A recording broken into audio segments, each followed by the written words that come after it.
Hola, buenas tardes. Aquí estamos otra vez en el tercer Congreso Internacional de la Fundación Cinemascomic, en este programa que este año trata de visiones y revisiones sobre el mundo del cómic y el mundo del cine.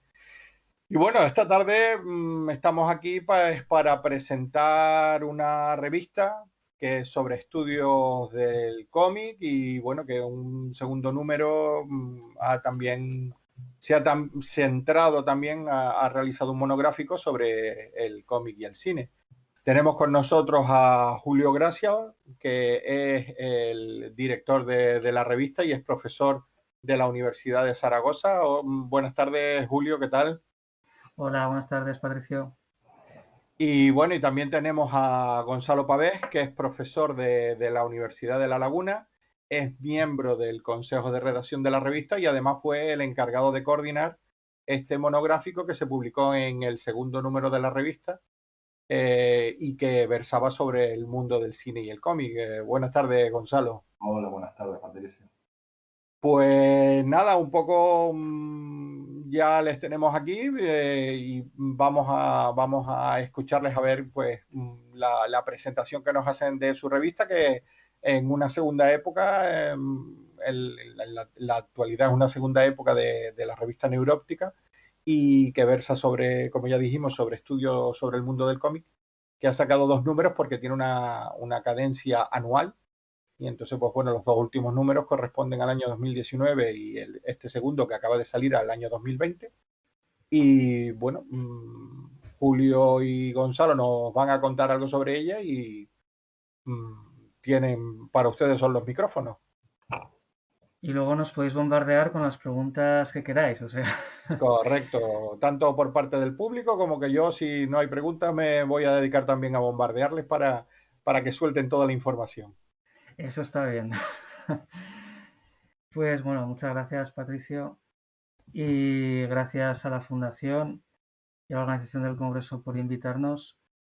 La verdad es que encantados de estar aquí, ¿no? Enhorabuena también por el Congreso, que imagino que tenéis ya ganas de, de terminar y de descansar. Bueno, como has comentado, Neuróptica es una revista anual y tiene un origen que es algo que es bonito, ¿no? Y que habla mucho de los maestros, pues que han avanzado un poco dentro del campo de la teoría, mucho antes que nosotros. Tiene su origen en una revista homónima, Neuróptica, Estudios sobre el cómic, que Antonio Altarriba coordinaba en los años 80, que fue un poco una revista clave, por así decirlo, en este horizonte del cómic en España que se configuró tras la transición y dentro de unos nuevos enfoques teóricos. Tuvo una duración concreta y hace un par de años pues se nos ocurrió plantearle a Antonio que podía ser interesante, ¿no?, recuperar esa revista que había sido clave y hacerlo insertándola, pues en este caso en la Universidad de Zaragoza y recuperando un poco esa esencia que tenía Neuróptica de ser una revista que trabajaba el cómic pues, de una manera académica, de una forma pormenorizada, detallada. Y bueno, Antonio, que lo habéis tenido aquí en el Congreso dando una conferencia, Uh -huh. es una persona que enseguida nos cedió la cabecera, enseguida nos dejó que recuperásemos esta revista. Y efectivamente, Patricio, como has comentado, pues llevamos dos números de lo que, siguiendo esta idea tan de cómic, ¿no? Sería una segunda época, como si habláramos de una nueva época en comic book, ¿no? De superhéroes, o como si habláramos de una nueva Sí. época en TVO, por ejemplo, una revista clásica o en el DDT. Y bueno, se divide en varias secciones. El monográfico, que como bien has comentado también, pues el de este segundo número lo coordinó Gonzalo Pavés y está dirigido pues, a trabajar de una forma muy amplia. Yo creo, Gonzalo, que has coordinado un monográfico magnífico. Está mal, ¿no?, que lo diga yo, pero realmente muy completo, con muchos prismas, que es algo de lo que os hablará Gonzalo. Y luego hay una sección pues de Varia, que admite artículos que versen sobre el cómic, pero desde diferentes puntos de vista, y otros sobre reseñas de publicaciones científicas. Yo tampoco me voy a extender mucho, luego podemos hablar y podemos comentar, pero simplemente, pues claro, estamos Gonzalo y yo aquí, pero claro, hay un trabajo detrás de más gente, entonces bueno, yo querría agradecer realmente, en primer lugar, a Antonio Altarriba, que luego siempre, ¿no? Que llevamos 2 números, porque la cabecera sigue siendo suya, sigue siendo el director honorífico. Yo creo que algún día regresará y volverá a tomar el gobierno de la revista. A todos los comités que forman parte de la misma, ¿no? El comité de redacción, del que forma también efectivamente parte Gonzalo, el comité asesor y el comité científico, que se crea específicamente para cada número, combinando a personas de diferentes comités y otras que intervienen de nuevo, y que, claro, realiza un trabajo de refrendo científico pues, muy importante, ¿no? Muy destacadamente también, como patrocinadores del número, al vicerrector de Política Científica, permitidme que hable de los patrocinadores de la Universidad de Zaragoza, claro que sí. a la Fundación El Arte de Volar, y por último, yo simplemente ya con esto cierro esta brevísima presentación inicial de la revista, pues agradecer evidentemente a todas las autoras y a todos los autores que han participado en este ejemplar, Sí. porque es que sin ellos no sería posible, o sea, no seríamos nada, y yo imagino que muchos de ellos están además ahora viendo esta presentación, así que gracias de verdad desde aquí por la confianza en la revista. También a Lisa Maya Quayani, que es una investigadora radicada en Milán, que trabaja en el BUOC, Espacio Fumetto de la ciudad italiana, que nos ha apoyado y ha trabajado también en la coordinación de la sección de reseñas. Y por último, gracias a Gonzalo por la coordinación del monográfico, que como digo, es magnífica y vamos, me parece que sienta un buen punto de inflexión en este tema tan amplio que son las relaciones entre cómic y cine, ¿no? Y yo creo que por mi parte, poco más puedo decir. Agradeceros también, como os digo, a vosotros que nos deis este hueco para dar a conocer la revista. Sí, que ya en el pasado Salón del Cómic de Santa Cruz de Tenerife del 2020, que fue una edición virtual, también estuviste tú y Antonio Altarriba, no sé si Gonzalo también estuvo. Se hizo también una presentación de Neuróptica, pero bueno, en este caso pues ya también un poco ahondando en este segundo número que acaba de salir, que contiene este monográfico dedicado al cine y al cómic, y que ha coordinado Gonzalo Pavés. Entonces, pues, a lo mejor que ahora un poco Gonzalo nos cuente pues en qué consiste o en qué ha consistido su labor y lo que contiene este segundo número. A ver si el otro Gonzalo Santana, que es nuestro realizador, puede colocar la portada del cómic de la revista, y así mientras nos explica Gonzalo podemos ver la portada. Yo tampoco me voy a detener mucho porque lo interesante sería que estableciéramos si es posible pues, un diálogo incluso sobre el monográfico, la revista o digamos, lo que surja, ¿no? Entiendo yo que puede ser mucho más interesante. Yo en principio me gustaría agradecerle tanto a la Fundación como al Congreso y especialmente a Julio, porque me ha dado la oportunidad de dirigir este monográfico sobre un tema que a mí me interesa especialmente porque combina dos de mis líneas de investigación, que es el cine y por otro lado los estudios dentro del campo del cómic, y porque creo que es un tema muy pertinente, muy pertinente, ¿no? El monográfico lleva el título de la página en blanco al espacio fílmico, ¿no? Y creo que es pertinente y muy oportuno porque realmente casi como ningún momento en la historia reciente, ¿no? De los dos medios, esa relación hoy en día es extremadamente estrecha, ¿no? Incluso incluso les podría decir que la industria del cine hoy, quiero decir, sobre todo lo que es la industria del cine comercial, está sostenido gracias a las numerosas adaptaciones que están haciendo de obras del cómic. Solamente hay que ver el boom que ha tenido en los últimos años todo lo que hoy se puede considerar como un género en sí mismo, que es el género de superhéroes. O sea que realmente esta oportunidad del monográfico, cuando me lo planteó el director Julio Gracia, yo creí que venía en buena hora, ¿no? Esta, digamos, estrechez, ¿no? Esta cercanía, esta relación tan estrecha que existe hoy puede opacar el hecho, que a mí también me ha interesado mucho, de que esta relación entre cine y cómic es muy larga. Prácticamente se puede remontar a principios de ambos medios, ¿no? Que habría que recordar que entre uno y otro apenas existen 6 meses de diferencia. Es decir, el cine surge a finales de 1895 y con las primeras proyecciones de los Lumière y las primeras cómics canónicamente aceptados, eso ya es una discusión también historiográfica interesante, pero yo creo que no es el caso. Pero bien, se viene situando en 1896, a mediados de 1896, con las primeras tiras cómicas de Yellow Kid, ¿no?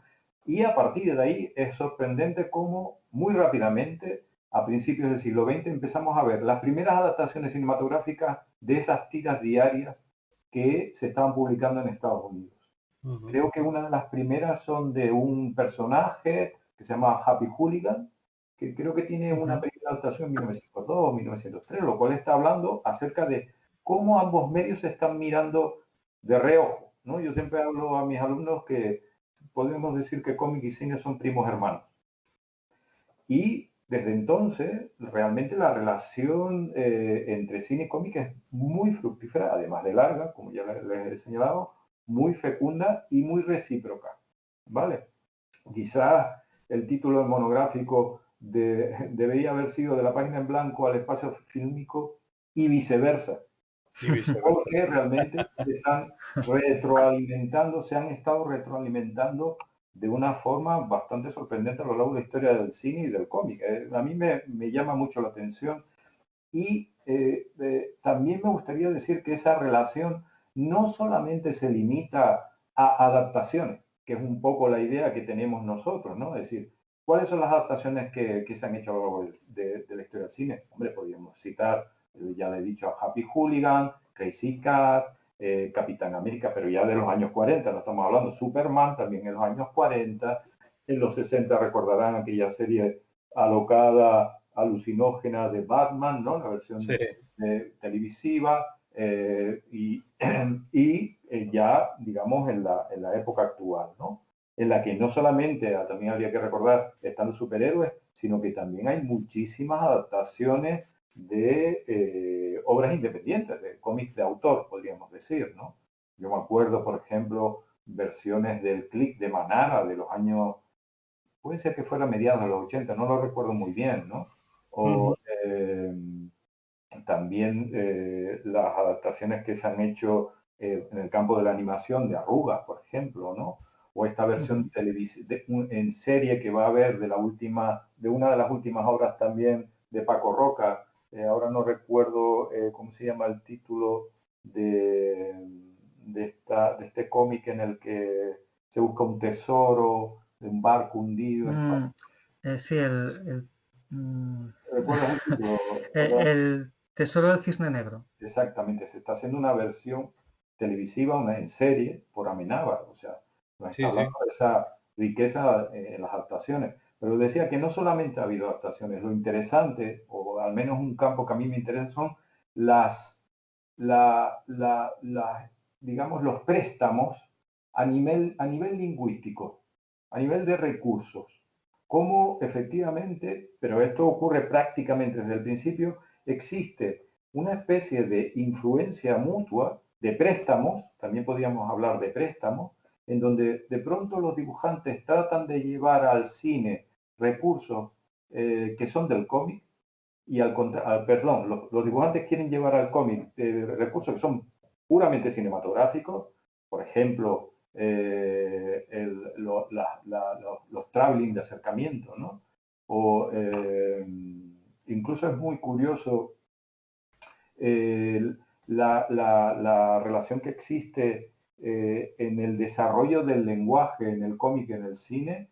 Ambos empiezan utilizando una viñeta en plano general y a medida que va avanzando el tiempo vemos cómo se va fragmentando y aparece el montaje. Y aparece casi en paralelo, sí, mientras Griffith está trabajando con el montaje y con el lenguaje del cómic, Winsor McCay también está haciendo lo mismo, ¿no? Y algunos de sus compañeros de generación están haciendo lo mismo con el cómic, están subdividiendo, utilizando ya planos medios, primeros planos. A mí me parece que es fascinante, ¿no? Ese nivel de reciprocidad, ¿no? Ujú. Y eso es un poco lo que impulsó me impulsó a mí a la hora del monográfico, es decir, intentar profundizar en esas relaciones que creo que son, como ya he dicho, muy fructíferas, ¿no? En ese sentido, el monográfico, digamos, está compuesto con un poco más de media docena de artículos.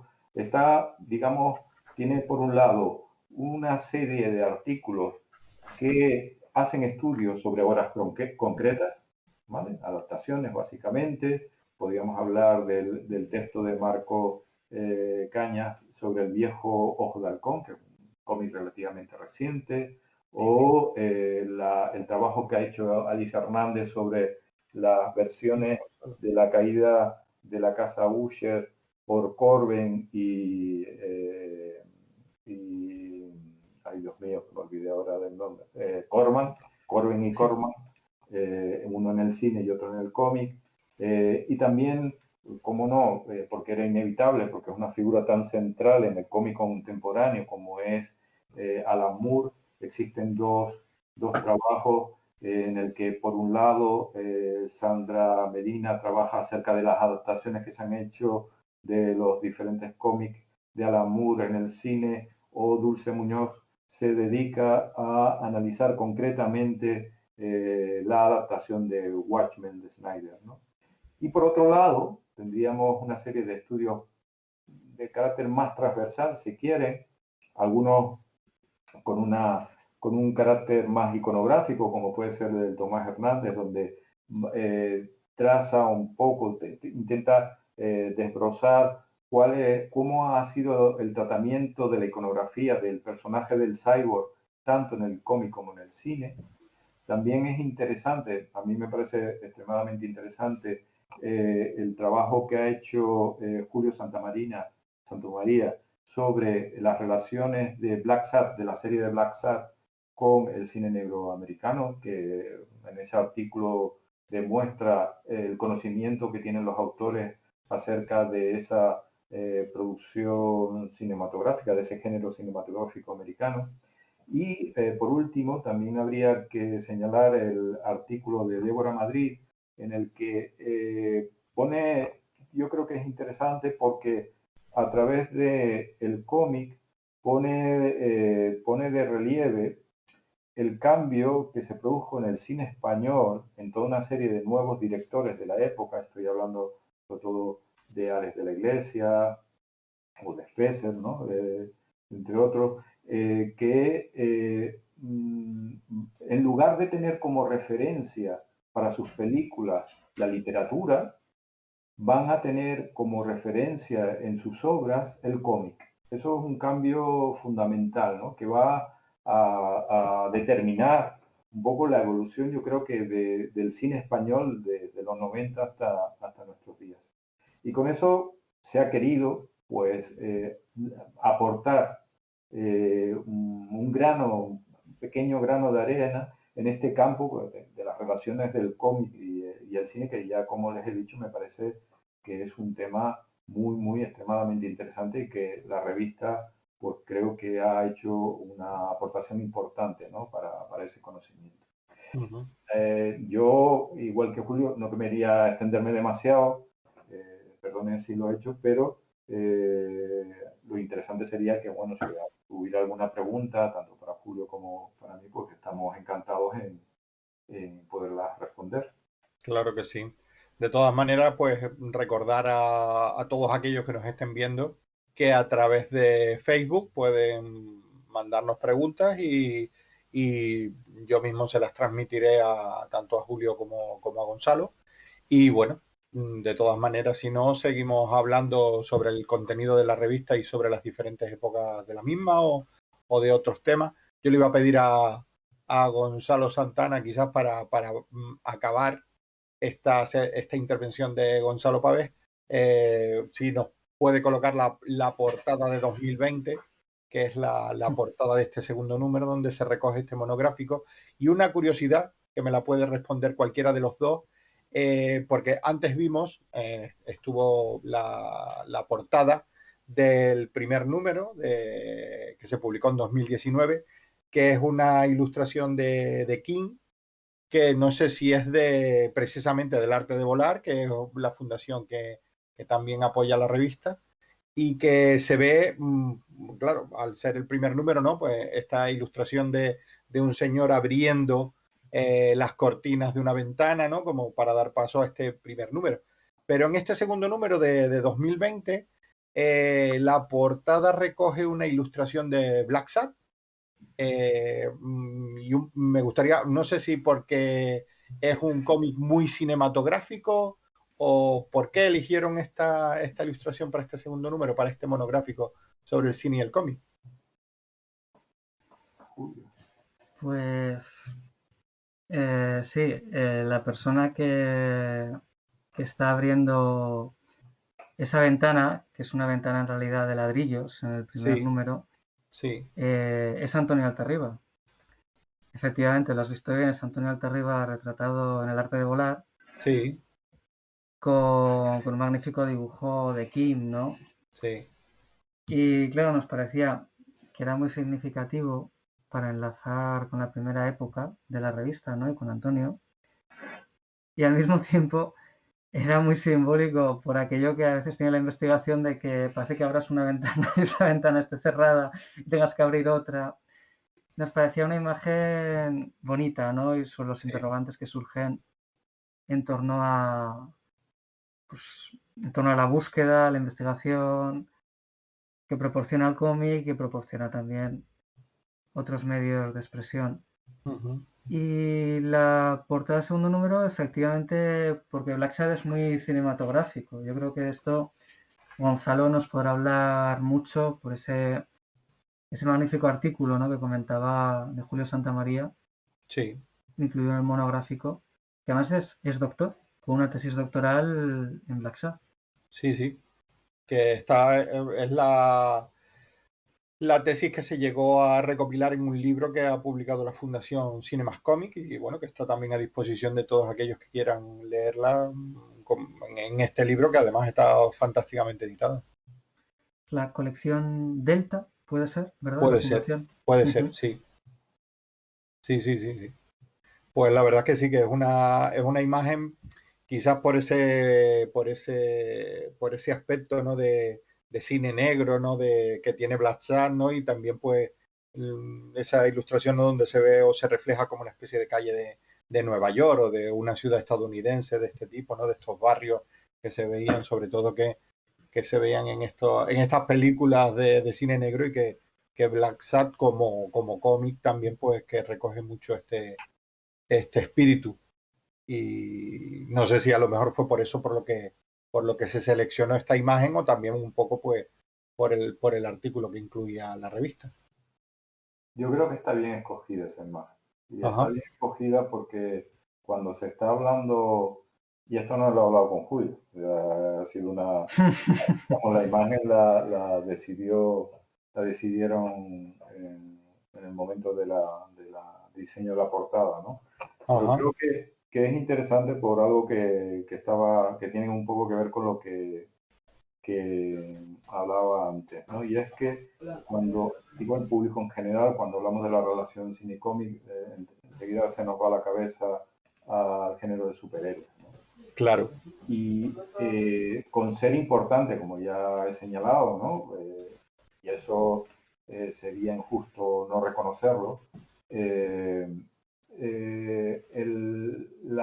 digamos, la historia de las relaciones entre cómic y cine va más allá del género de superhéroes. Entonces, el hecho de haber escogido esta imagen me parece que es un reconocimiento, ¿no? O una especie de apertura, si quieren, también de esa ventana, o a veces tenemos la ventana mental de que el cómic es solamente el género de superhéroes, y me parece que en ese sentido la decisión de colocar a Black Sad ahí es muy oportuna, ¿no? Y es muy oportuna por esa razón y también por lo que tú comentas, Patricio, es que cualquiera que haya leído Black Sad, hay un momento en que las imágenes de Guarnido y Canales pasan de ser dibujos a convertirse en una película. La película la desarrollas en tu cabeza porque el conocimiento que tienen de lo que es el cine negro es tan extenso y tan, ¿cómo diría yo? Lo han, perdón por la expresión, ¿no? Mamado tanto, es decir, tan asumido, interiorizado, que se podría casi, yo creo, rodar una película utilizando los cómics como si fueran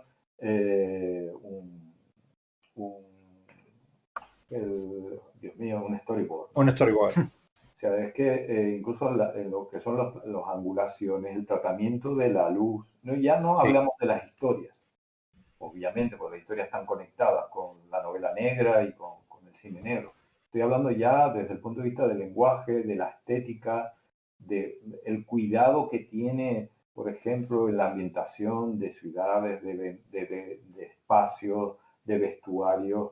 Es que resulta casi, digamos, el punto de partida para una producción cinematográfica.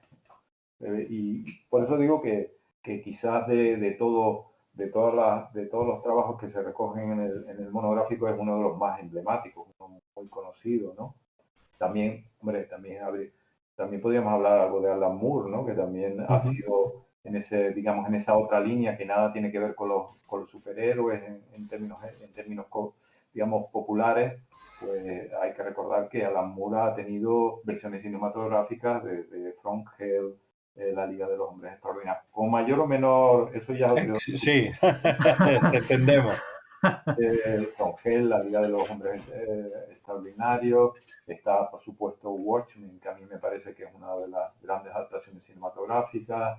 Está V de Vendetta, que también es una película, a mí me parece muy, muy, muy interesante, ¿no? Al margen de sus referencias en el cómic, que ha sido también otro emblema, ¿no? Sí, para una portada posible para la revista, pero en cualquier caso yo creo que Black Sad está, me parece que es perfecta para ser como la portada, ¿no? La cabecera, ¿no? De la revista para este segundo número, ¿no? Sí.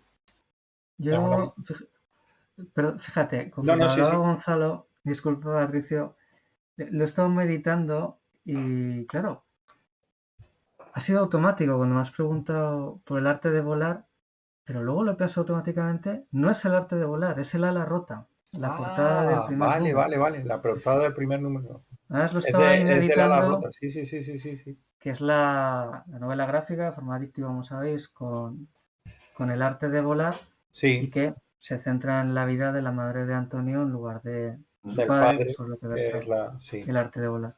Correcto. Digo, mientras Gonzalo hablaba de Black Sad, lo estaba pensando conforme hacía esta relación con el género negro y automáticamente mi mente iba cambiando esa página del arte de volar a la rota. Así que disculpa, simplemente No, está muy bien. por precisarlo. Y está bien la apreciación, o sea, eso son dos obras señeras dentro del panorama actual del cómic español y pues mira, y el dibujo de King es tan característico que claro, se puede al ser solo una imagen, se puede ubicar tanto en una obra como otra. Pero bueno, si seguimos hablando de la revista, yo quería también que ustedes comentaran cómo se aceptan trabajos, porque la revista está abierta, ¿no?, a colaboraciones y a trabajos que se puedan enviar, siempre relacionados, ¿no?, con el mundo del cómic desde un punto de vista, ya ustedes nos dirán, más académico, bueno, también la revista tiene varias secciones, ¿no? El monográfico, varios, y las reseñas sobre revistas de carácter científico que tú comentabas al principio. ¿Cómo se aceptan o qué posibilidades tiene la gente? ¿Con quién se tiene que poner en contacto? Si a través de la página web envía sus trabajos, ¿cómo es todo este proceso para conseguir reunir todos esos trabajos que terminan convirtiéndose en el próximo número de la revista Neuróptica, que me imagino que será el número 3 y que saldrá en el año, bueno, en este año y tal? No sé si todavía habrá tiempo de participar y de mandar trabajo. Sí, pues del proceso editorial del monográfico podrá hablar muy bien Gonzalo, ¿no? Que ha tenido todo ese trabajo duro de coordinación. Y yo simplemente pues comentar que la revista está indexada en una plataforma. La web de la revista es una web que forma parte del sistema Open Journal System, que es un sistema pues, de gestión de revistas científicas, académicas, y a través de esa web de la revista, a través de este sistema, se pueden enviar los artículos. A lo largo de todo el año está abierta la sección de Varia y la sección que muy bien has comentado, Patricio, reseñas de publicaciones científicas. Y el Varia, como su nombre indica, pues admite todo tipo de prismas, ¿no? De aproximaciones que tengan, lógicamente, como foco fundamental al cómic, como objeto de estudio, pero admitiríamos aquí, pues desde, retomando lo que ha comentado Gonzalo, ¿no? Pues desde Alan Moore hasta el ala rota, aproximaciones sobre Antonio Altarriba, cualquier tipo de enfoque que tenga que ver con el cómic. La otra sección que está también abierta durante el año son las reseñas de publicaciones científicas, que son notas bibliográficas, referencias pues, sobre obras teóricas que se han publicado en el año anterior a la edición de la revista o en ese mismo año, y que son obras pues, que suponen un avance a nivel científico para la disciplina, como pueda ser la publicación de la tesis de Julio Santamaría por parte de la Fundación. Sí, sí. Que si alguien se anima a reseñarla para el próximo número, será muy bien recibida esa reseña. Ajá. Y a partir de ahí se abre una convocatoria específica, que esta sí que está cerrada ya para el siguiente número, específicamente para el monográfico.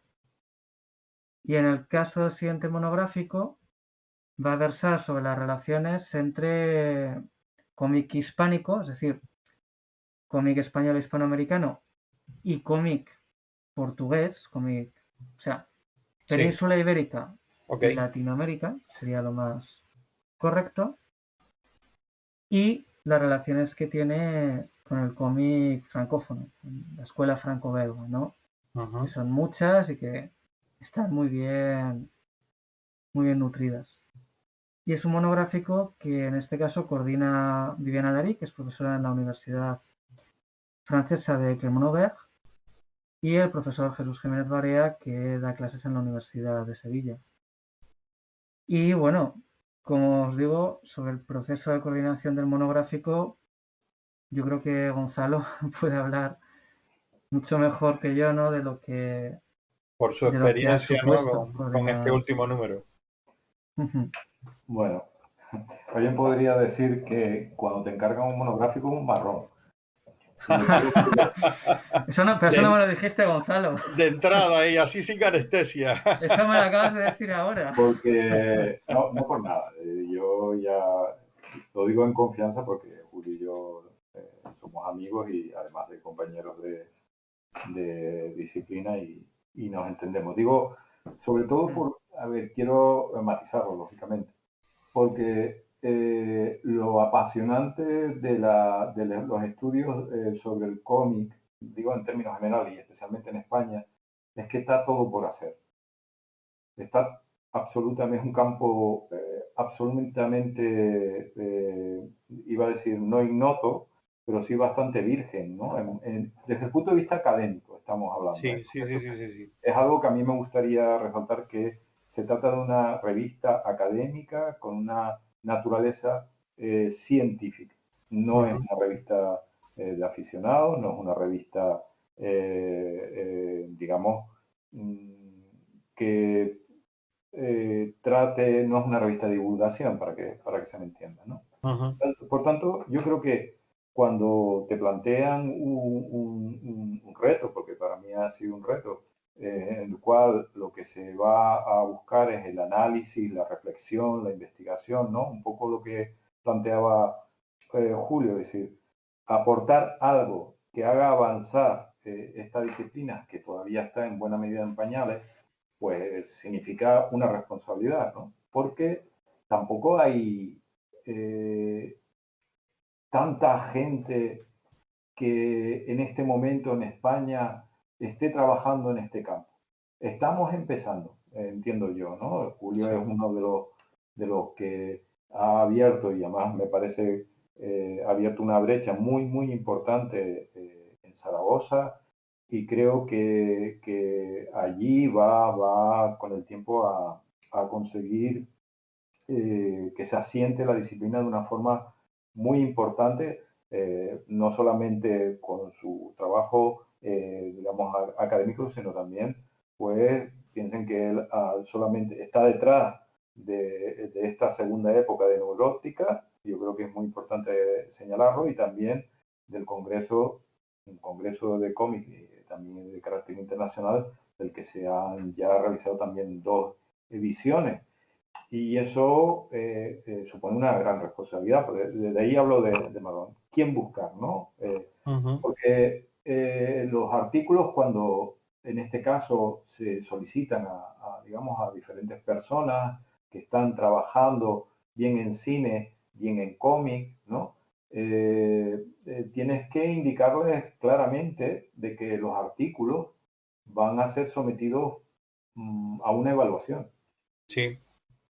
Quiero decir, tú puedes recibir un trabajo, pero ese trabajo va posteriormente a una segunda fase, ¿no? Después de la revisión por parte del coordinador, una segunda fase en la cual una serie de, digamos, el comité científico va a evaluar y va a considerar si ese texto efectivamente reúne los requisitos mínimos para que pueda ser publicado. Entonces, claro, hay ahí la responsabilidad de, primero, encargar un texto a una persona que sea lo suficientemente, que tenga, digamos, probada, ¿no? la calidad en su trabajo, para que efectivamente pueda publicar ese texto, ¿no? En ese sentido es un proceso un poco laborioso como coordinador, ¿no? Es decir, en el sentido que tienes que estar un poco vigilante, ¿no? Un poco llevando digamos, el control un poco de la calidad de los textos, para que efectivamente pasen por esa evaluación con éxito, ¿no?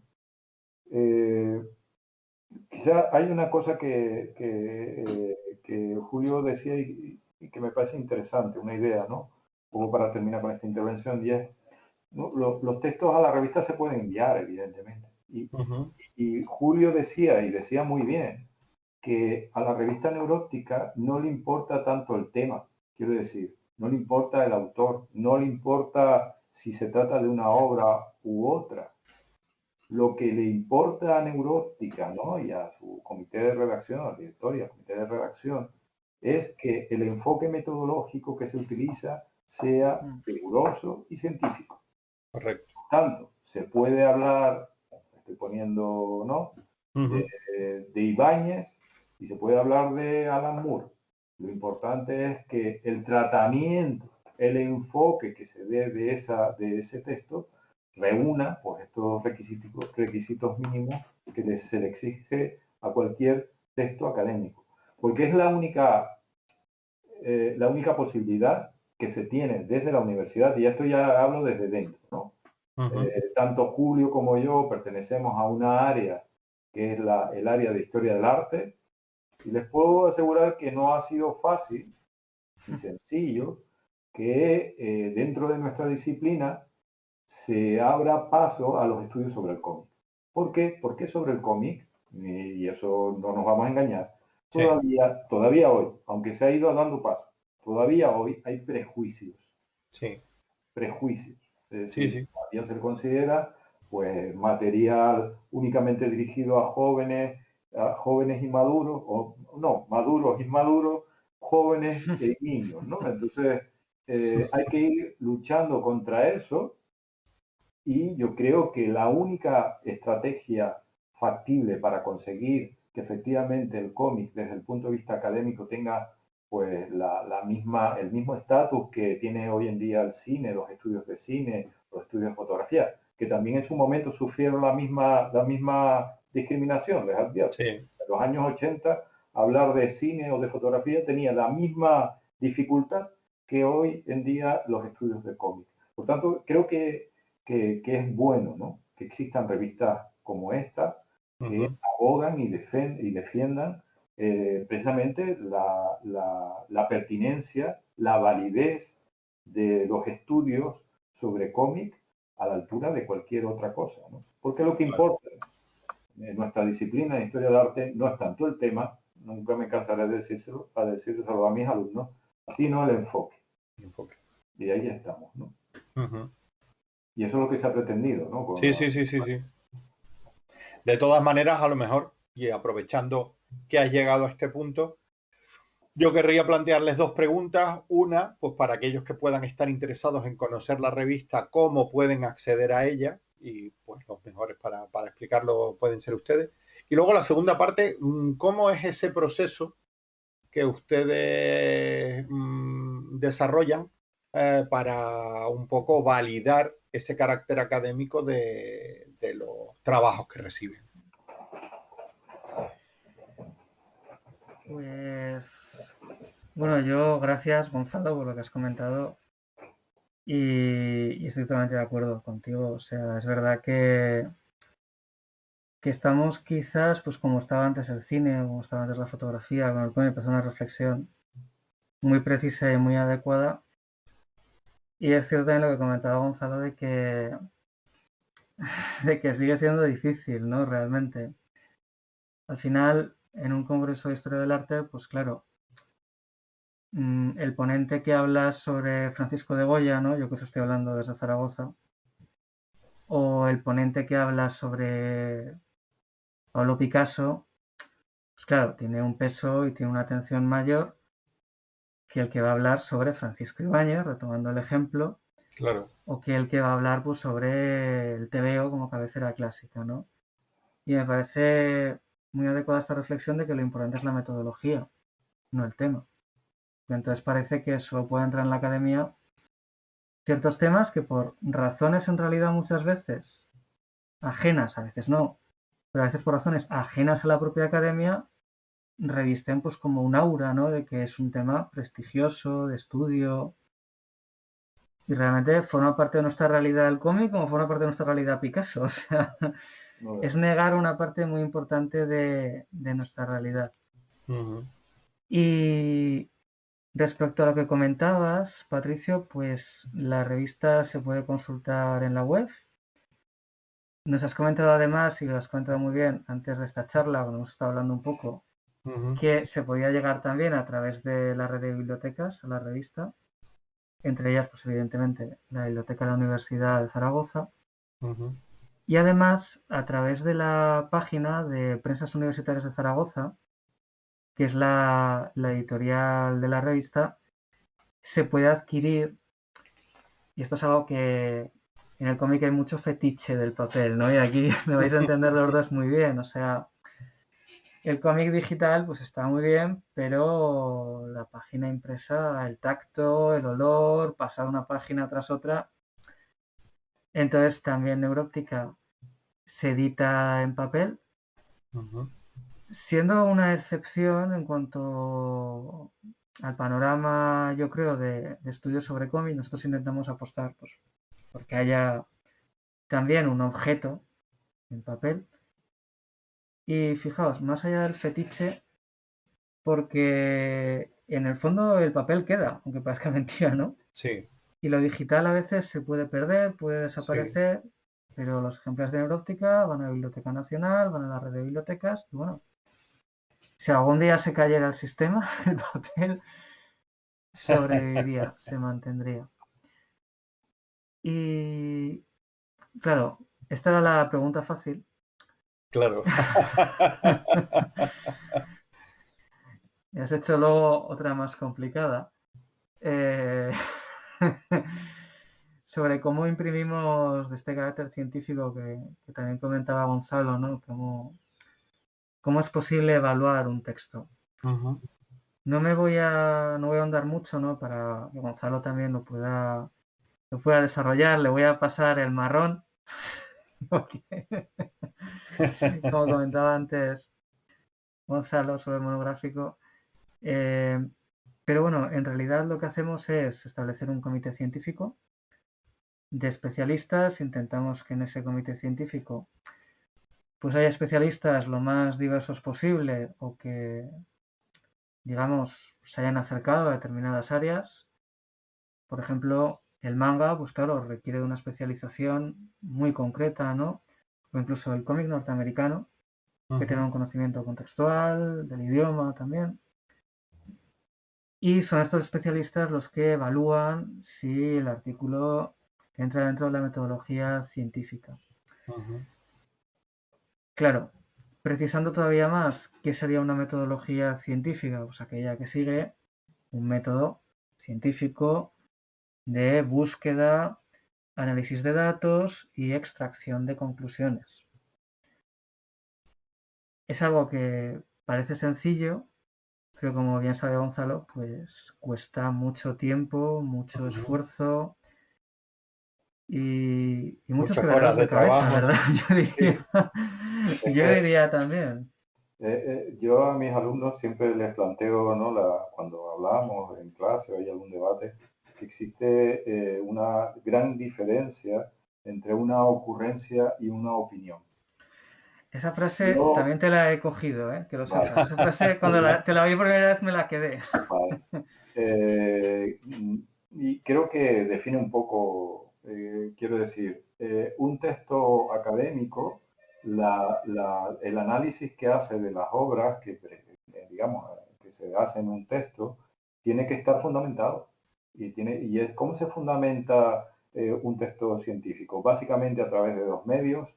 Uno, a través de la revisión bibliográfica, quiero decir, si existe una tradición bibliográfica. Estamos hablando del manga, ¿no?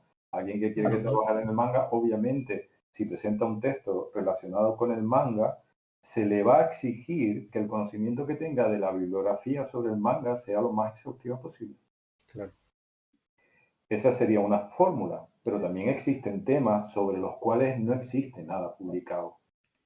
Entonces, obviamente, ahí está el trabajo de la investigación pura y dura, la documentación, digamos, la investigación documental, ¿no? Sí. eh, de archivo, si quieres, ¿no? O de consulta de los materiales originales. Claro, todo esto depende del tema, porque en función del tema, pues habría que aplicar o modular este criterio, ¿no? Si no hubiera, por ejemplo, no sé, eh, imaginemos, ¿no? Imaginemos que se está haciendo un trabajo sobre las adaptaciones o el trabajo de Altarriba como guionista. Ujú. Hombre, y me presentan un trabajo sobre ese tema, yo creo que una fuente fundamental sería el propio Antonio Altarriba, que afortunadamente se presta incluso a ello, ¿vale? Ujú.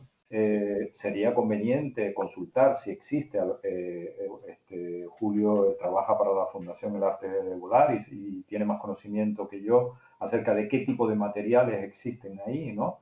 Yo me imagino que habrá mucho trabajo previo de guión, ¿no? De, de, de, de escritura, ¿no? Del proceso de escritura del guión de Altarriba. Todo eso tendría que estar contemplado en un artículo científico. Lo demás sería ocurrencia eh, y que estarían más o menos aceptadas en función del personaje, ¿no? Es decir, podría ser crítica, pero no historia. o no es análisis. Claro. Básicamente, pues tampoco habría Sí, que... sí, sí, sí. Pero básicamente es eso, que haya un mínimo control científico, y eso se nota en un texto muy claramente por cuestiones como la bibliografía, las notas a pie de página, si ha utilizado archivos, ¿no? Trabajo en archivo, ese tipo de cosas, ¿no? Yo no puedo hablar de cine japonés si no he visto el cine japonés. Claro.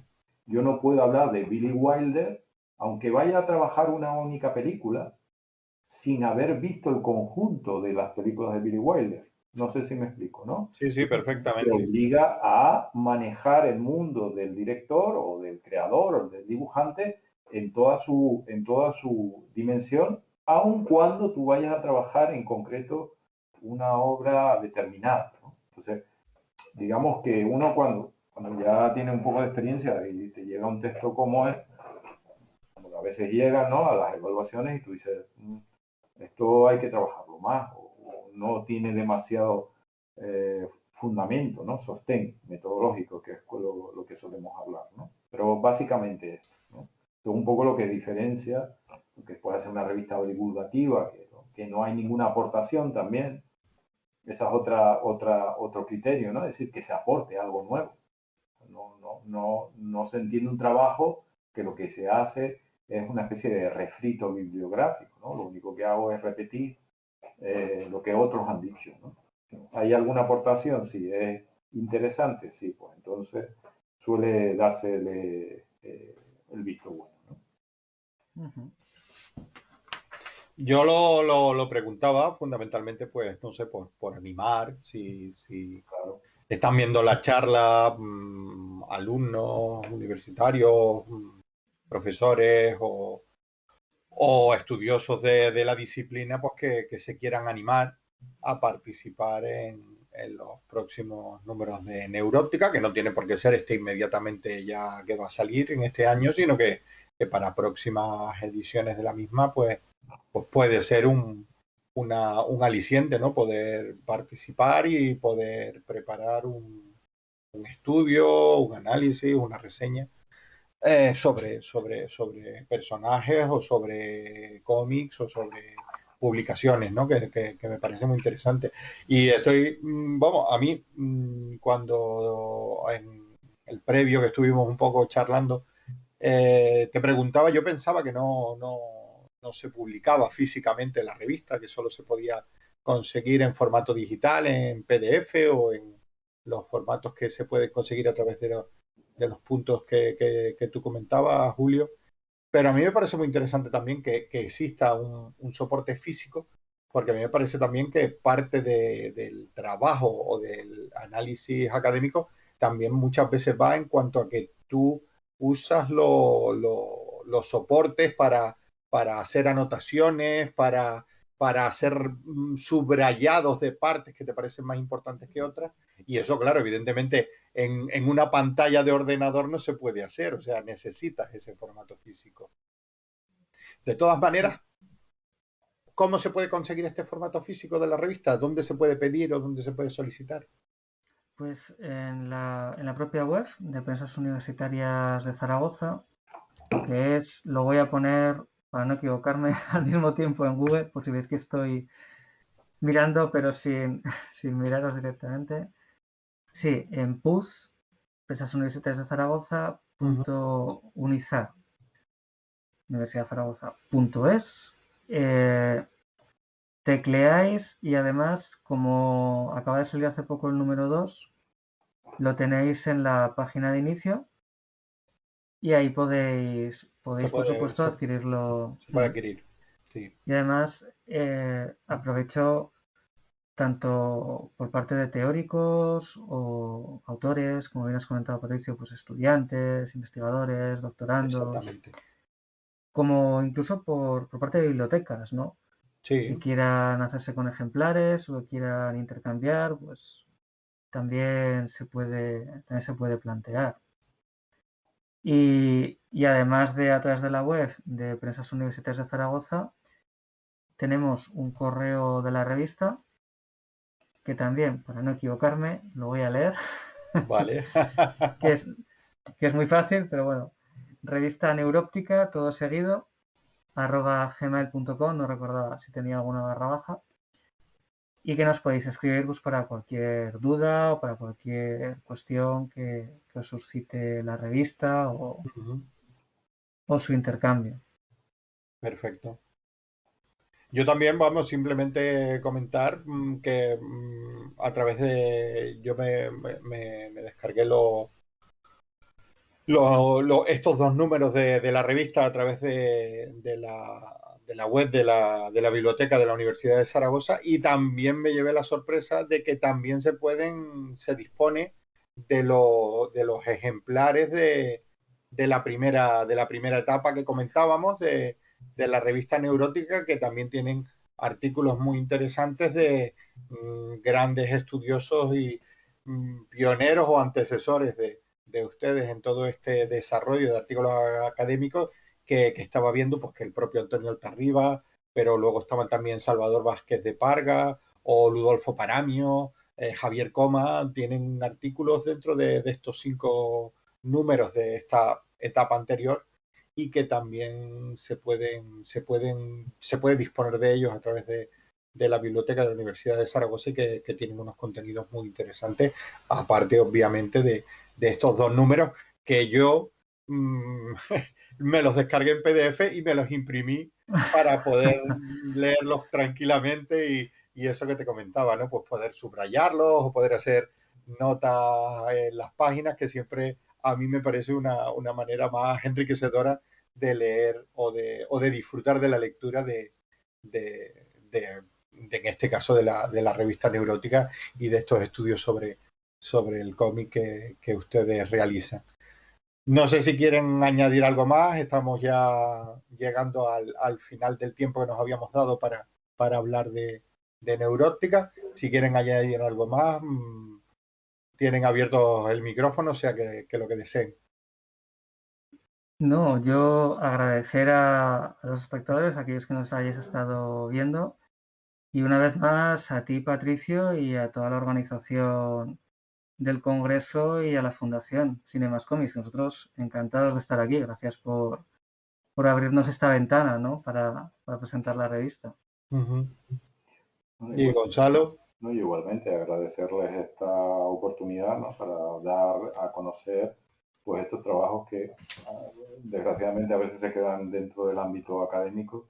Me parece que un congreso es un lugar muy oportuno para la presentación de una revista como esta, porque permite que otros compañeros que están, digamos, que han presentado sus trabajos en el congreso, pues tengan un vehículo en el futuro para poder publicar sus investigaciones.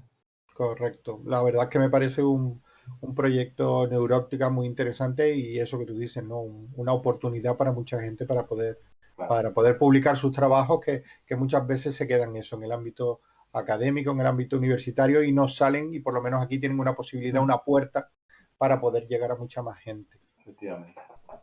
Pues solo comentarles que precisamente por quizás esa importancia que se le da a estos temas en la Fundación Cinemas Comics y en este tercer congreso, esta ha sido la última charla de este tercer congreso internacional de la Fundación Cinemas Comics sobre visiones y revisiones. Y bueno, agradecerles que hayan estado aquí. Les voy a despedir previamente a un último vídeo que se va a emitir, un vídeo que nos ha mandado Marianne Franquet, la consejera de Igualdad del Cabildo de Tenerife, que ha sido una de las instituciones que ha apoyado este congreso, y que bueno, que también apoya la Fundación Cinemas Comics. Y nada, agradecerle las intervenciones, agradecerle los comentarios y todo lo que es la participación, y bueno, emplazarles a próximos congresos, próximos salones del cómic, o simplemente pues donde nos podamos ver, pues para seguir charlando sobre el mundo del cómic y todo lo que lo rodea. Y así sea. Encantado siempre. Encantado. Gracias, Gonzalo, gracias, Julio, y bueno, les dejamos con este vídeo de despedida del Congreso con Marianne Franquet, la consejera de Igualdad del Cabildo de Tenerife. ¿Cortamos después de esto? Sí.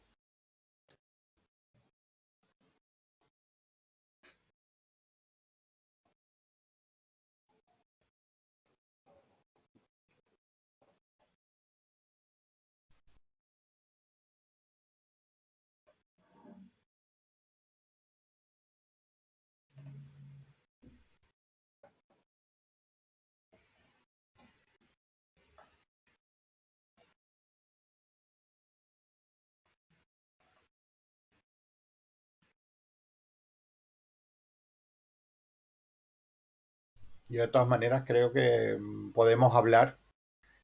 Ah, yo por si acaso tampoco hablaba. Por eso yo estaba callado, pero yo creo que como lo que se está emitiendo es un vídeo, No, yo decía, voy a callarme, no por voy si a... acaso, ¿no? Ahora que lo hemos Gonzalo, cerrado, no sea ¿tienes el que... micrófono cerrado, Gonzalo? Ahora lo abrí ahora. No, digo el otro, Gonzalo Santana. Esto de que tener a dos Gonzalos a la vez.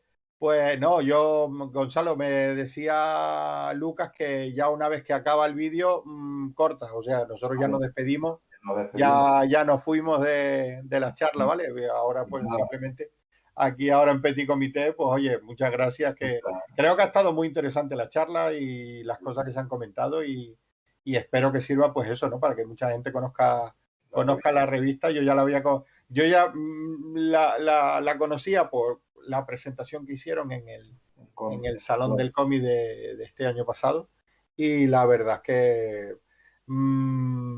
todavía no he acabado ninguno de los dos números porque me voy leyendo los artículos poco a poco y los voy